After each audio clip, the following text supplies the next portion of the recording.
Right to information కార్యకర్తని.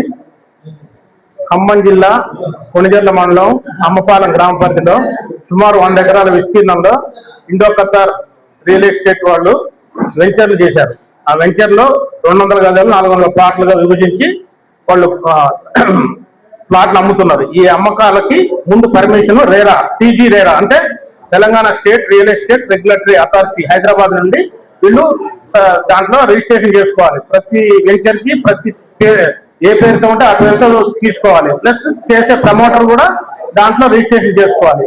చేసుకోకుండా ఇతను చేయబట్టి అక్కడ కంప్లైంట్ చేస్తే వాళ్ళు 1 సంవత్సరం పాటు విచారించి ఇతనికి 38,63,000 రూపాయలు అపరాధ రుసుము అంటే పెనాల్టీ విధించారు. ఈ పెనాల్టీని 30 రోజుల లోపల చెల్లించాలి.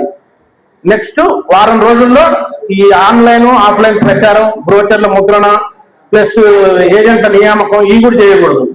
ఇన్ని ఉల్లంఘనలు చేయబట్టి అతను పెనాల్టీ పడింది.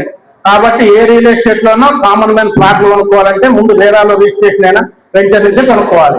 ఖమ్మం జిల్లాలో ఇంత భారీ ఫైన్ ఈ వెంచర్కే పడింది. ఇంతవరకు ఏ వెంచర్ కూడా ఏ రియల్ ఎస్టేట్ ప్రాజెక్ట్ కూడా ఇంత అపరాధ రుసుము పడలేదు ఇంతవరకు. భూములు ప్లస్ సహజ నీటి వనరులు కూడా ఉన్నాయని చెప్పి ఖమ్మం ఆర్డీఓ గారు గుర్తించి జిల్లా కలెక్టర్ గారికి ప్లస్ రాష్ట్ర ప్రభుత్వానికి కూడా నివేదిక సమర్పించారు. దాని మీద కూడా ఎంక్వైరీ జరుగుతుంది. త్వరలో దాని మీద కూడా రాష్ట్ర ప్రభుత్వం జిల్లా కలెక్టర్ గారు చర్యలు తీసుకుంటారు. వాళ్ళ పరిశీలనలో ఉంది.